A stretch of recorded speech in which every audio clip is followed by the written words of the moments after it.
I'm thrilled to have the opportunity to provide the enrichment lectures on here, and so far we've talked about the various cities we were going to and the Canary Islands, etc. And yesterday we covered Columbus and his voyages, and the day before that the pirates and the buccaneers as well. And today we're changing gears, and tomorrow as well we're getting into human relations. And you're probably wondering, what in the devil do you have to do with human relations? Well, I was a university professor for 33 years in PhD from Emory, and I taught there and in the university system of Georgia.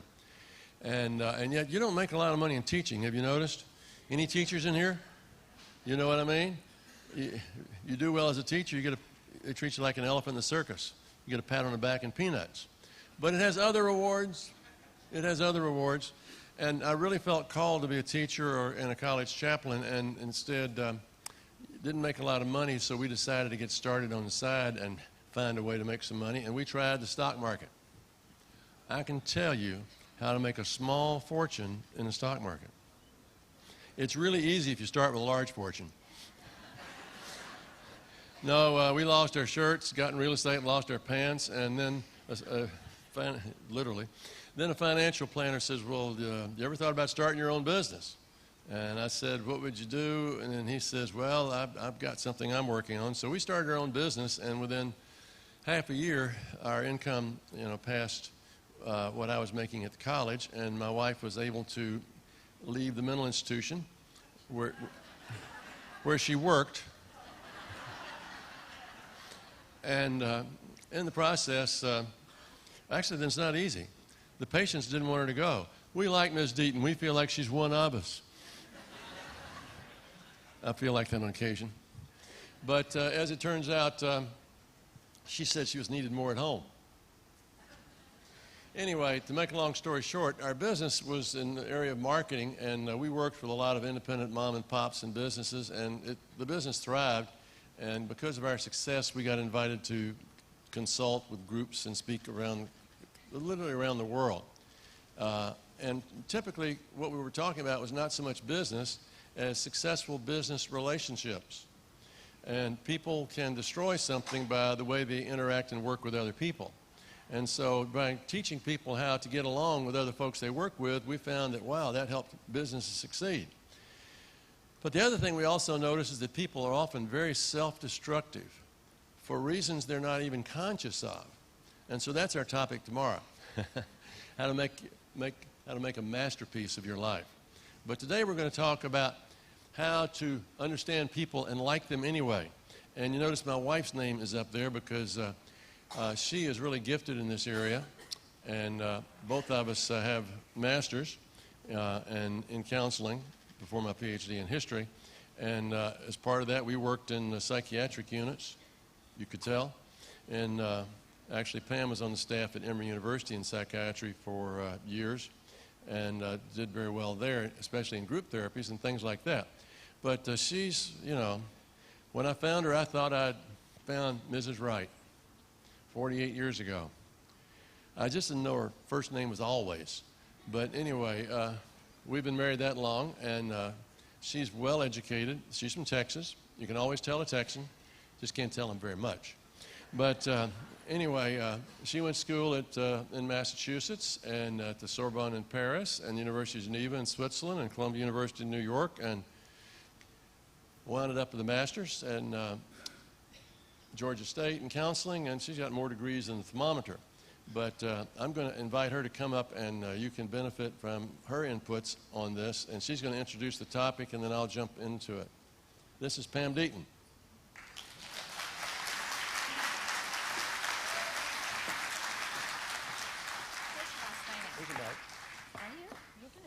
I'll take the wobbly one. I got the wobbly one. That's so chivalrous of you. Is that a word? You're going to learn real fast that the intelligence is on that side. I'm the entertainer, he's the intellect, and it's okay. But we are so glad you're here because, we weren't sure how much interest there would be in this topic. I know that we got so many different interests on the ship, and some of you are interested in art, and some of you are interested in history, and some of you are interested in music, and some of you are interested in the slot machines. And but you know what? No matter what your interest is, you are surrounded by people. And you are negotiating and maneuvering relationships and trying, and hopefully, there are many relationships in your life, and probably there are some that can be richer and more rewarding. And so what we're hoping is that we can kind of help you along with that as we help ourselves. We're all kind of going through different relationships in our families, in our business, in our communities. So, but let me tell you what this little topic is not. This is not a way to stereotype somebody or to put them in a box. This is not a way to find a cop-out for your own maybe annoying habits or an excuse or eccentricities. Thank you, Dorsey. But what it is a way to understand people and to understand that people are different and it's okay. Now, I had to learn that. I knew, I learned that people were different, it just wasn't really okay. And it's not only okay, but it makes life a lot richer. And so it's a way to understand people, and that understanding will lead to tolerance, and that tolerance will lead to appreciation. Truly, you'll find that once you understand where somebody's coming from. And that appreciation will often lead to love, loving more people, and then maybe unconditional love. That's way out there.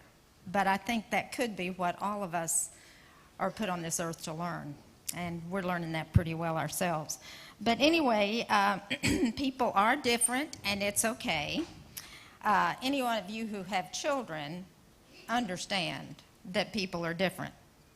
One of them is sweet and nice, just like you. And then the other one is just like your husband. And then the third one is like someone neither of you have ever met before. So, you understand that people are different. But you know what else is really interesting from this study is that people are incredibly predictable. We often say the best surprise is no surprise. People are pretty predictable. And if you've been living with someone for 20, 30, 40 years and trying to change them, they're predictable. And you can't really change people. Heaven knows I've tried. But you can learn to understand them. And you know what? This helped me learning about personalities and temperaments. I think the most important thing that worked for me was not to take things personally. The way people respond to you is not because there's something wrong with you or something right with you. It's because they are predictable and they're coming from a certain way of viewing the world. So, Dorsey, you want to take us further? Let me say I'm not touching the computer, by the way, so he's up here to do that. There's an awful lot of science behind this. Most of you, certainly those who are educators or ever took quizzes in school, etc., are familiar with such things as the Myers-Briggs personality test. And that's been used by companies to hire people, etc. But you come up with 16 different types of people, and that's a little bit difficult. The Minnesota multiphasic personality test, that really turned out to be just looking for unstable people that you didn't want to let in graduate school. But there's a lot of literature more in the popular psychology vein, and this is sort of where we're going to approach it from. And these are some of the authors that have written for the pop psychology person. And most of these people we know, like Tim and Beverly LaHaye, are old friends of 20 years. And John Maxwell, the leadership writer, we were with John and Margaret in their home just 3 weeks ago in Jupiter, and wonderful friends. And then we also know Florence Littauer. And we're going to use Florence's material today. There's another man, Robert Rohn, some of you might have encountered, that speaks across the country on these 4 personalities and how you can use them. Florence Littauer is a charming woman. She's now 84 and lives in Las Vegas, and she's still a swinger. But she wrote these books, and Pam is actually, in addition to all of her graduate studies, trained with Florence and is certified to speak around the world on these subjects. But we want to really start off on a lighter note and point out that people are different. And course, you can't say bad things about anybody anymore. I mean, we used to say things about various ethnic groups and nationalities, and now it's not politically correct. So who can you say bad things about anymore? Rednecks. You know, you might have seen Jeff Foxworthy, the Atlanta comic, that says, you may be redneck if you have less teeth than the night shift at the Waffle House. You may be redneck if your last 3 trucks are on concrete blocks in your front yard. You may be rednecked if you use a family reunion for a dating service, you know. Well, Jeff goes to the same church we do, so he came up with some, you may be a Christian redneck. You may be a Christian redneck if you make change in the offering plate. You may be a Christian redneck if you leave the baptismal pool warmer than when you went in. So, oh, there's a bunch more. Anyway, I'm going to come to that in just a second, but here's some different people. The speakers today in a lighter vein. Oh, here's our top 10. This is You May Be Taliban. So we can tell jokes about them since they're still our enemy in large parts. But you may be Taliban if you refine heroin for a living, but you have a moral objection to liquor. Number 2, you may be Taliban if you own a $3,000 machine gun and a $5,000 rocket launcher, but you can't afford shoes. Number 3, you may be Taliban if you have more wives than teeth. Number 4, you may be Taliban if you consider television dangerous, but routinely carry explosives in your clothing. Number 5, you may be Taliban if you think vests come in 2 styles, bulletproof and suicide.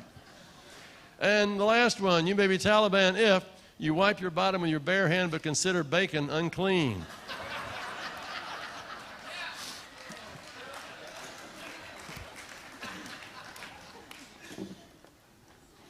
Don't you tell the cruise director I did that. How many different types of people are there? Well, I love Archibald MacLeish. He says there's 3 kinds of people in the world. Those that can count and those that can't. Moving right along.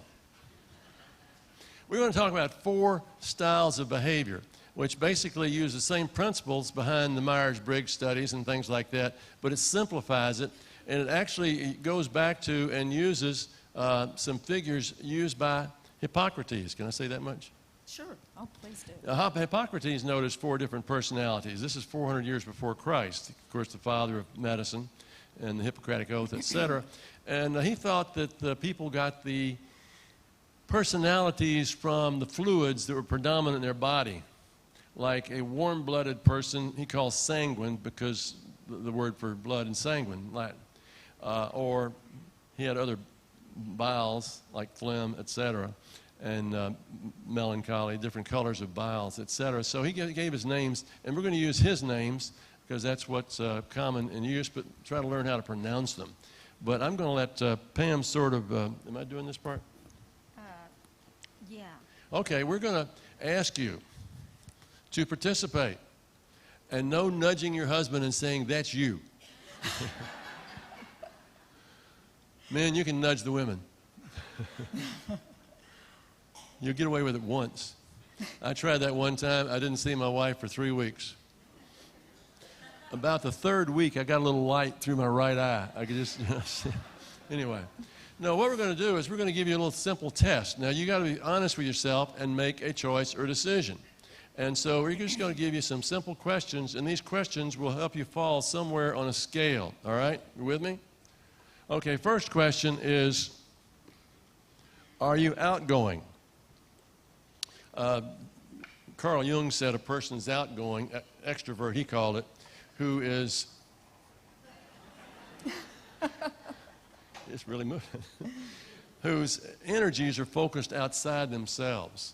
Like he would say, a geographer would be an extrovert, a poet would be an introvert. So do you see yourself as outgoing or reserved? Now see, a good example. Do you enjoy being with others? Do you like parties? Do you like to volunteer when they ask people to come to the stage? or to do the line dance and things like that. Do you like new experiences? Do you like new people? Are you not threatened by that sort of thing? But yeah, let's give it a try. Why not? So we would say you are outgoing if you do that.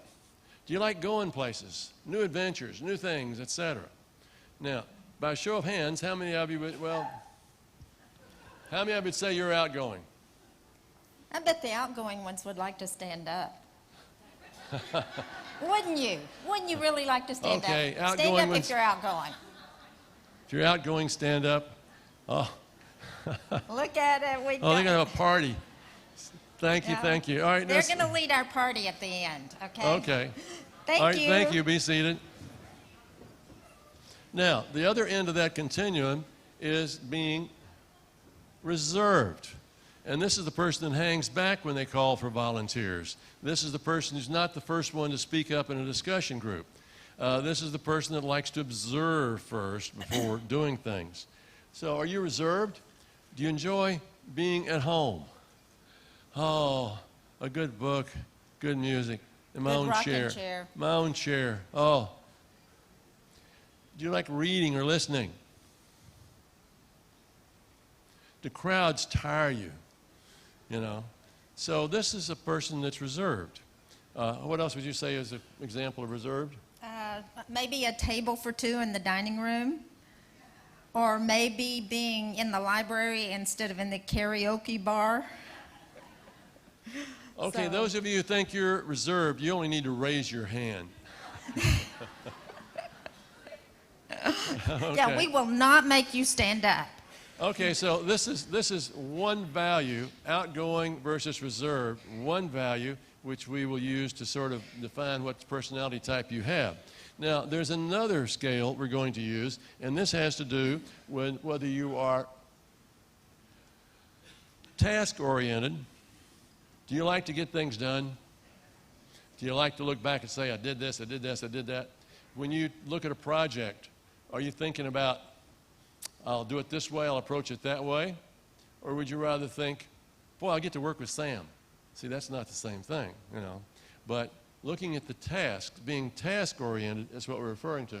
So you'd like to get it done. Do you like to check off things off a list?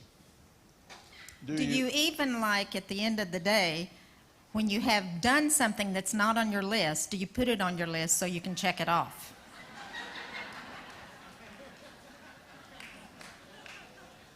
Do you like to take charge and get things moving, you know?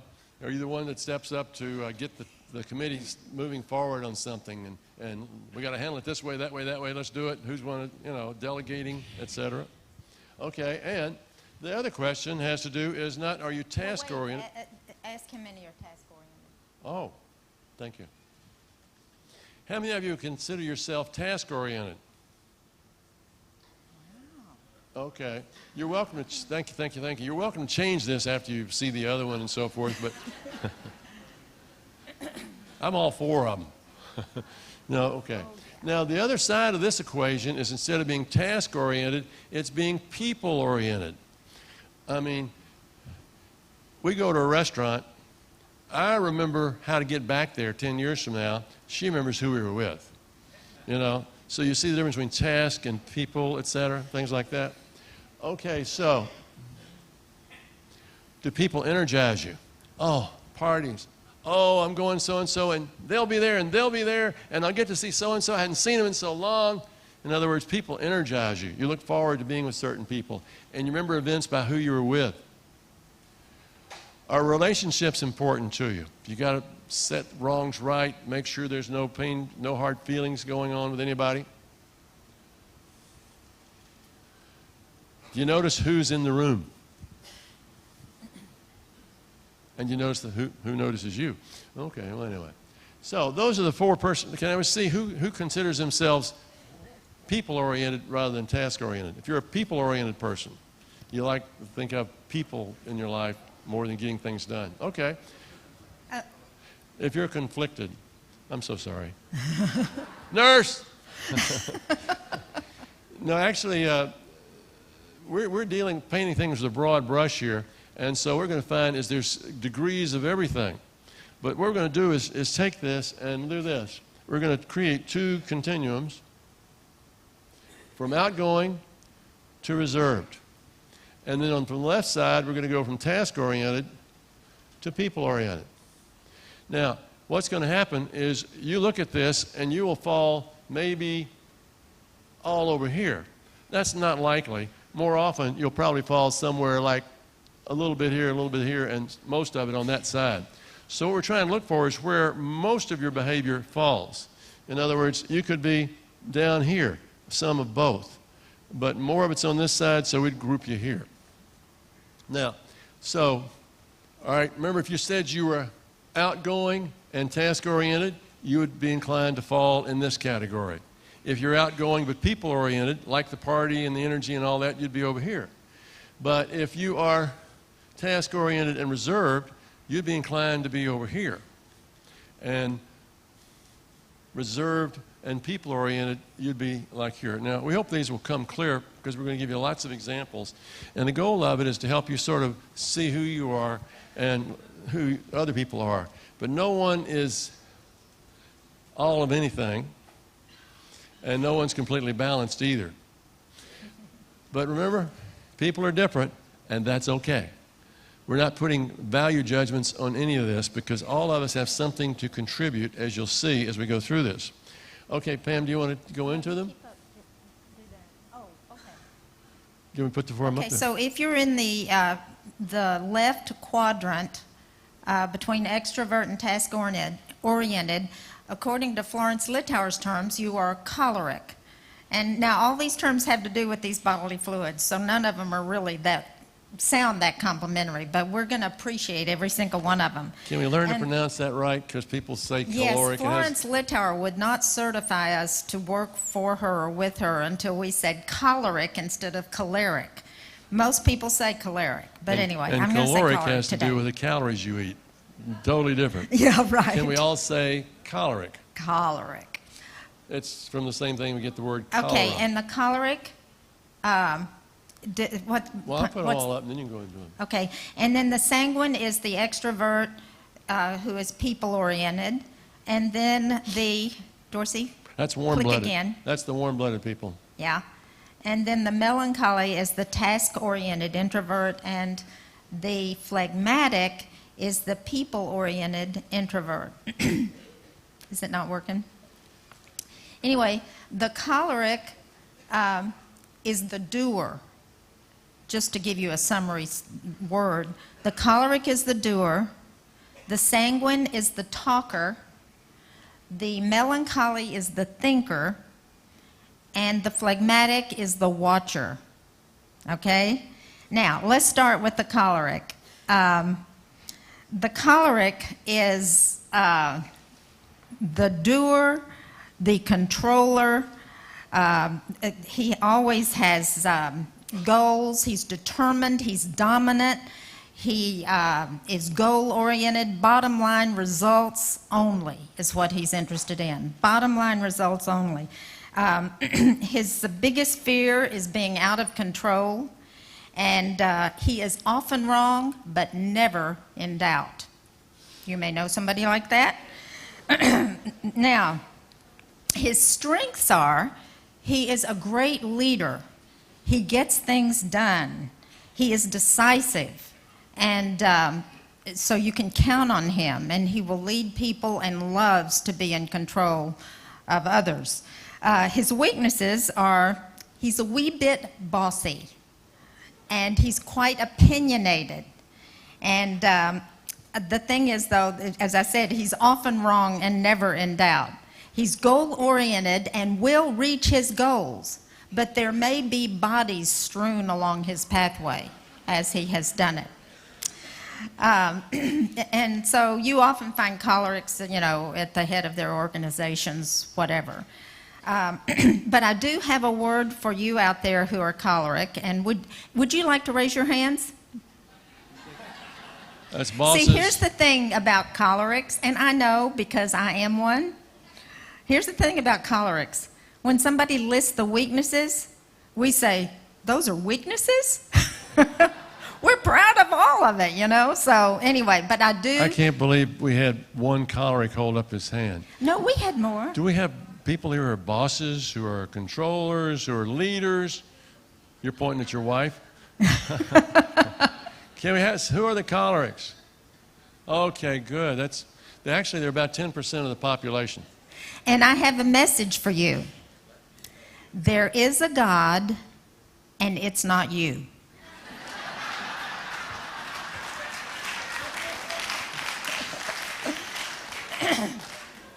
Now, the sanguine, oh my goodness, the sanguine is the fun-loving, party-going talker, dresses, you know, to get noticed in bright colors, and I wish if I had the nerve I'd get a sanguine's purse up here and show you what's in the purse, because the purse carries everything in her lifetime belongings and is totally disorganized. Her life is why do I say her?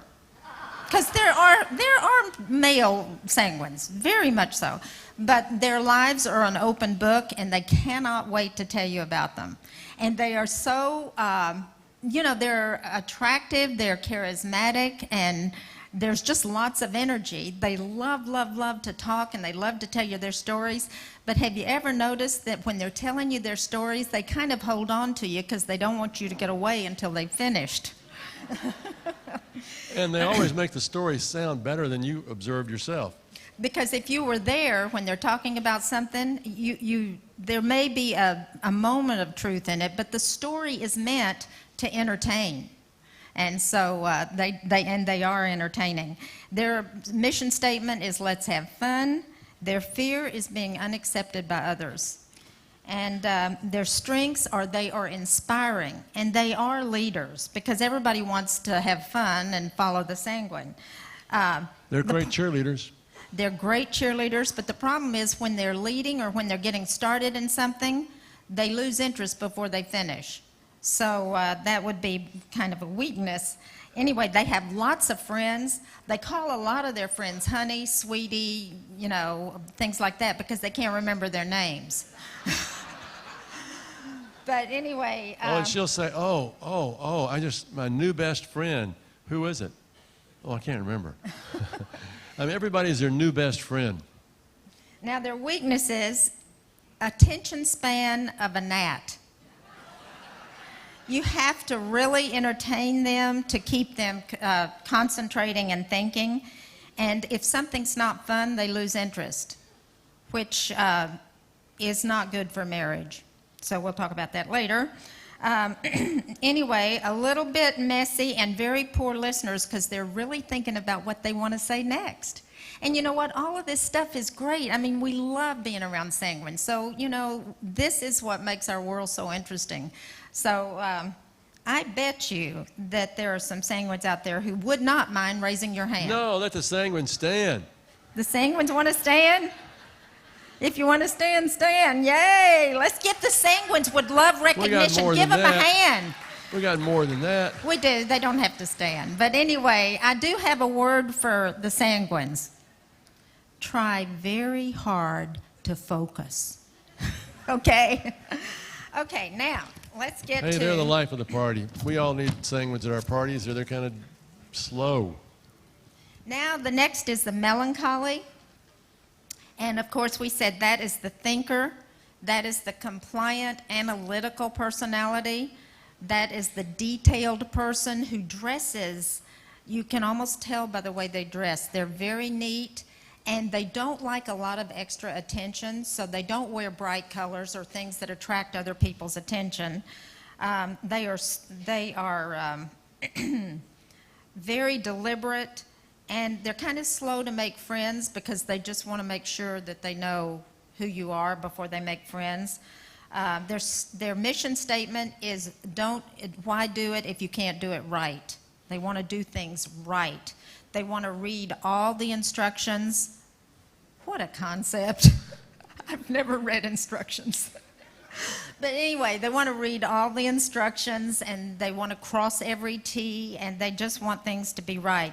Their biggest fear, as you might imagine, is making a mistake or being caught in a mistake.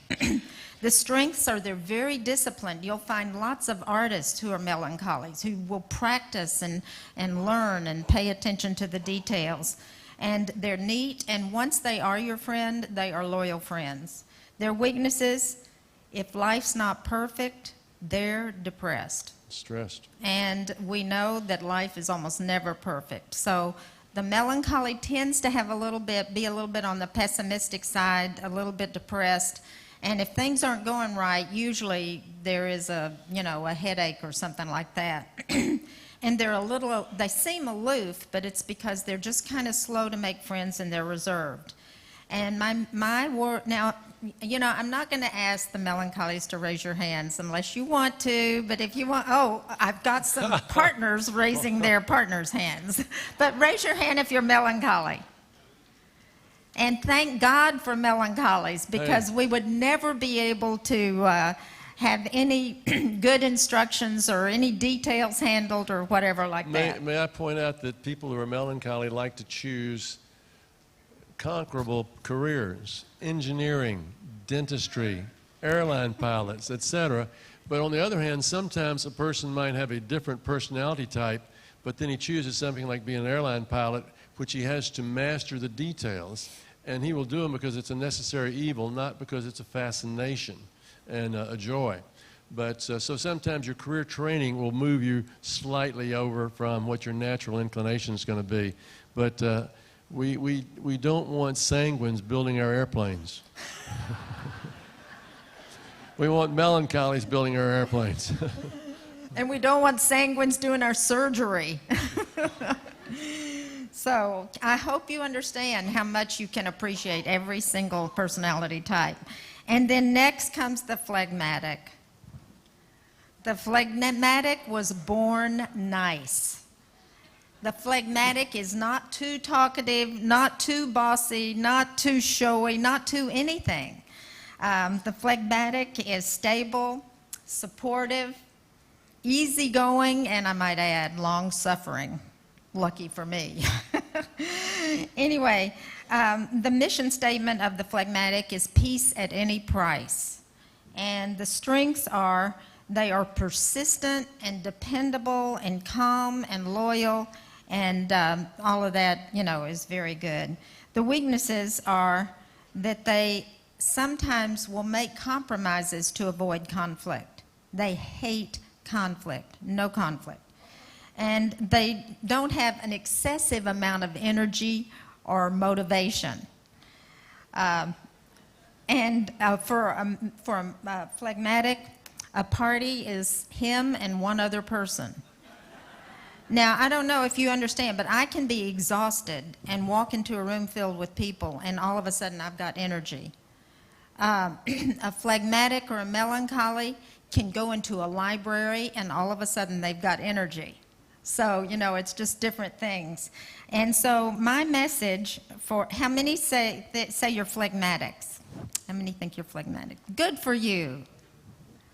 Okay. Actually, numerically, there's about 10% of the world that are choleric, maybe 20% sanguine, and the rest is made up by the melancholies and the phlegmatic about evenly. My message for the phlegmatics is, wake up! Now, we'll talk about this a little bit further along when we're talking about marriage, because Dorsey and I are obviously different, and that's okay. So we're going to talk about the workplace next? Well, no. Oh, what are we talking about next? Other ways of looking at it. Oh, okay, great. I want to point out something that she's already mentioned, but I want to make it more emphatic. What is it these people fear? What is it they dread most? And the thing that the choleric hates is being out of control. The worst thing that can happen to a choleric is somebody take advantage of them. Makes them madder than... The worst thing that can happen to a sanguine is somebody diss them, not value them, have no interest in what they want to say or do or whatever. Turn the cold shoulder, don't invite them to their party for someone to devalue them. For the melancholy, the thing that they dread the most is making a mistake that they should have known better than. I should have seen that. How did I do such a stupid thing? I left, this, that, or the other for them to do that. And the sanguines, the phlegmatics enjoy stability and security so much, they don't like chaos and disstability. Now, there's another way of looking at this, and that is the people who are extrovert. Another way of looking at this is they fear. The people on a basis of positive and negative, positive being at the top, negative. People at the top take action to overcome fearful situations. The controller, the choleric, tries to take control, step in and do something about it because he fears dangerous consequences if somebody doesn't act. He loves to delegate, but when he delegates, he takes it away from people because he can do it better. So he fears something out there, but to overcome the fear, he takes control. The sanguine also fears something out there, but they basically want to win people to them. And so they're gregarious and outgoing, etc. The melancholy wants to cover all his bases and not leave anything undone to prepare himself. And the phlegmatic just, doesn't want to cause trouble and doesn't want to get into conflict because he likes stability. So hopefully we're giving you appreciation for this. Let me say one more thing about this too. Here's some things that if we are still growing and still trying to improve ourselves, here's some things each one of us needs. The choleric needs more patience and more compassion, and probably more love. The sanguine needs more discipline. A sanguine personality does not see consequences of their actions, so cannot possibly relate eating a full bag of potato chips to gaining weight. Just, it doesn't compute. So a sanguine needs more discipline and maybe a little bit more commitment. And then a melancholy needs more assurance and more self-affirmation and more confidence. And the phlegmatic needs more energy and more motivation. So what we can all do is a little kind of work on these, improvements or these growth spurts.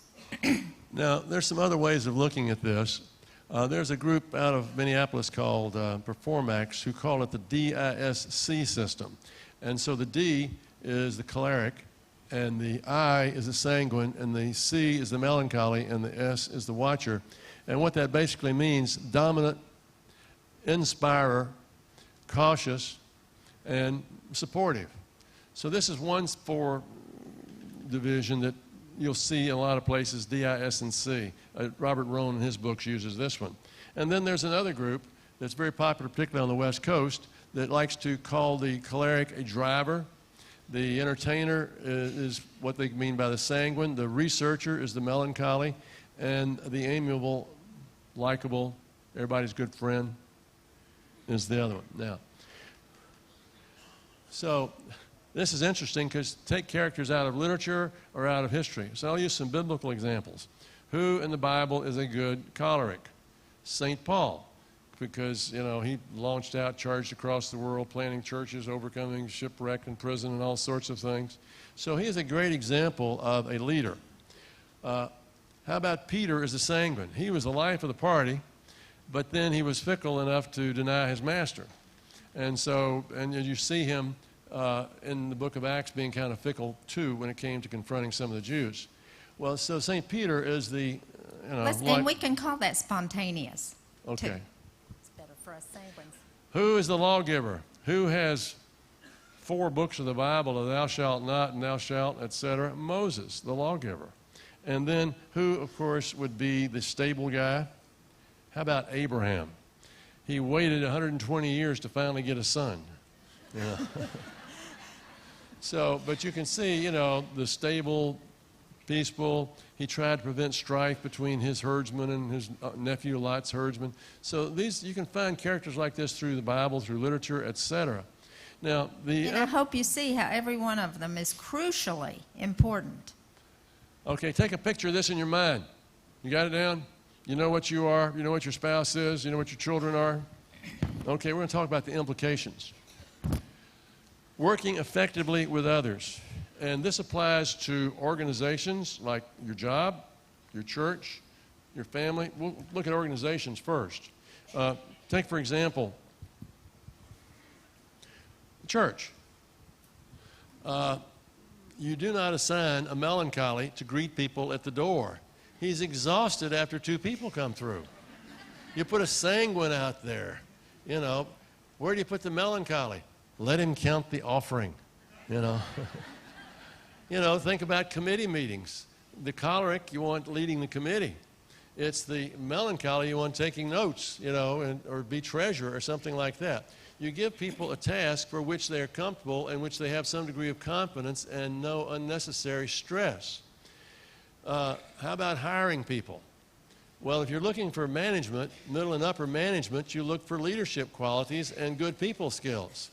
But if you're looking for an accountant, a bookkeeper, whatever, you want somebody who's a good melancholy or a steady worker. I mean, the hewers of wood and the carriers of water who, you know, drive most organizations from the back seat and they're always there to be counted on are these bottom 2 here. But my wife and I had an interesting, we got 10 minutes. My wife and I had an interesting observation. We hired a woman to help us in our home office. Oh, and the way we sold the job to her was, oh, you can choose your hours, come in when you can. Oh, you get to work with a lot of people. It's really pleasant We surroundings. told her all the things that would impress us. You know, having a good dose of sanguine. We said, oh, and it's et cetera, et cetera. Well, lo and behold, within several weeks, we soon discovered she had ordered supplies at all the wrong prices. She had lost us money here. She had me in tears. I couldn't believe this woman was just like me. She had a file system worse than mine. Okay, there was no file system. So we had hired a sanguine to be our office keeper. So when she left us to go have an operation, we ran an ad, and now we're clever. We word the ad so we will attract a melancholy who will respond to the ad. And boy, did we get some good prospects. But the best one we got, she came over and she says, okay, so what hour do I start? When do you want to start? What am I supposed to be doing? Well, you can work up the task list yourself. She says, I don't think this job is for me. I like more structured situations. See, we had worded the ad right, got the right person, and then we described the job like we would like. And we were not the personality type that was needed in that job. So you see how things like that affect and work. Let me just say something about the temperaments and computers, because that's very interesting. Melancholies love the computer age. The detail and the preciseness and the predictability of the computer, they absolutely love. Cholerics are frustrated and angry at the computer most of the time because the computer seems to be in control instead of them. Sanguines have such a short attention span that they don't even stay at the computer long because it doesn't talk back. And so sanguines are not really computer people. And phlegmatics love the computer. They have finally found a place to sit legitimately for hours. Okay, so we go to family? Okay, now we're going to talk about how it affects family. Now, family, let's start with marriage relationships. Have you ever noticed opposites attract? And what attracted you before you were married drives you crazy after you're married. Well, look at it this way. The melancholy dentist engineer falls in love with the cheerleader.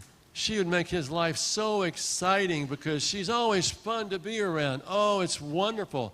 But after they've been married for 2 years, he tries to tell her, why don't you put the car keys the same place every time? I'm sorry, I'm stepping on some feet. So here's the point. You tend to marry someone who is different from you because you find the difference fascinating, almost attractive. So yes, opposites do attract. And the bad news is then opposites attack. Why can't you be like me? Isn't this obvious to you? You know, hello. So you need to work through that. And you need to understand things and not take them personally. For example, a choleric personality is not extremely emotional and, you know, fuzzy-wuzzy and lovey-dovey. If he told you he loved you at the altar, unless something changes, you won't hear much more about it.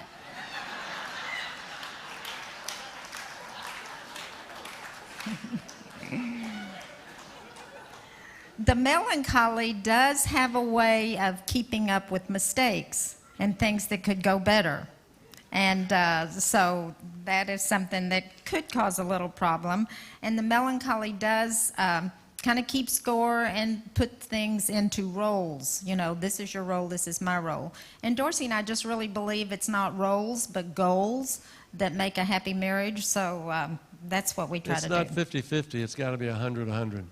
And as I said before, for sanguines, they want things to be fun. But you know what? We all know, anybody who's married, marriage is not always fun.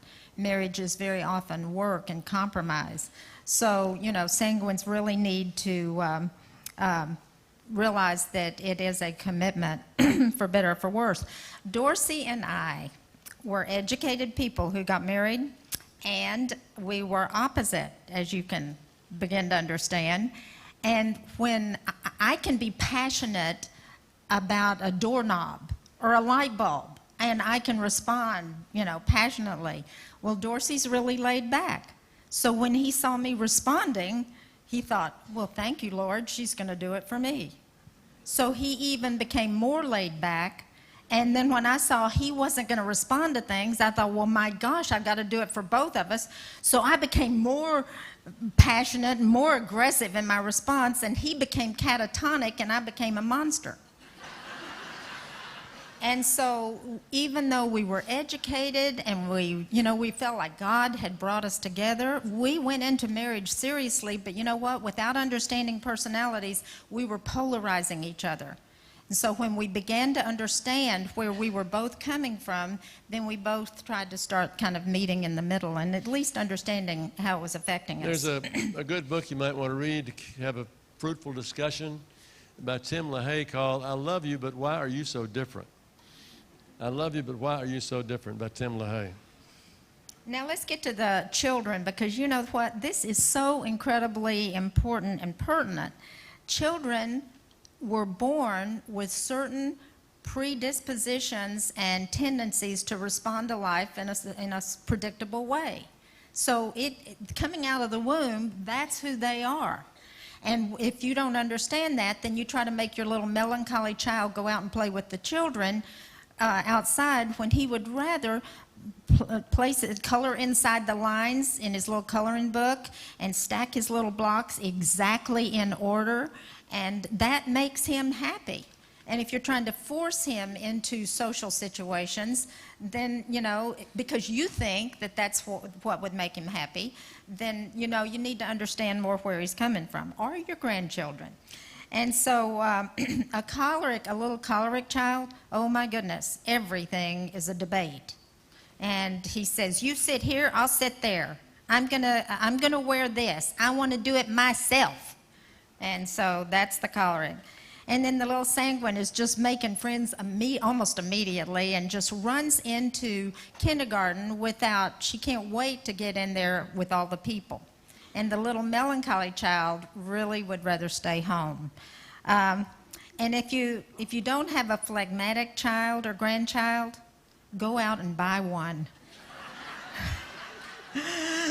The only bad thing is they are so sweet and kind of in the background and just kind of make their own way that you could overlook them, and you got to pay attention and make an active effort to pay attention to them. Florence Littauer had a little melancholy grandson, and just to show you how soon this shows up, she was taking him to McDonald's just, you know, for a treat for him. So they go to McDonald's and he says, Grandma, you know what I don't like about McDonald's? And she thought, oh no, he doesn't like McDonald's. And he says to her, they don't even put the meat in the center of the bun. So, with discipline, if you've got a choleric child, you've got to give them options. You can't just say you go to bed at 9. You have to say, do you want to go to bed at 8:30 or 9? So they think they're making their own decision. Choose your debates carefully. And then the little phlegmatic child needs attention that they don't ask for, and they need a lot of praise. And the melancholy child needs affirmation. And the sanguine, if you have a sanguine child, learn to pray. So I think that does it for us. Now, we've covered as much as we want to cover. We think it'd be effective if you sat with your spouse and said, how do you see yourself? Well, I don't see you that way. No fights. But anyway, and talk about that. But there's another thing besides comparing yourself with each other, but also how do you see our son? How do you see our daughter, etc.? And there's another interesting thing. Is there a person in your life that's very difficult to deal with? A boss, a neighbor, something? Can you identify what personality they are? Can you see why you might, irritate them? And then begin to do something much more constructive to overcome that. So I hope this is just the start of this discussion, and that you and your spouse, will pursue it further.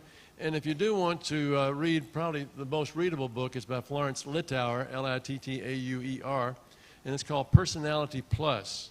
And you can find it at Barnes & Noble, etc. I know most Christian bookstores carry it because that's her background. But we appreciate your attention, and the benefit of this is in your hands now. So thank you so much for coming, and we're welcome to come back tomorrow.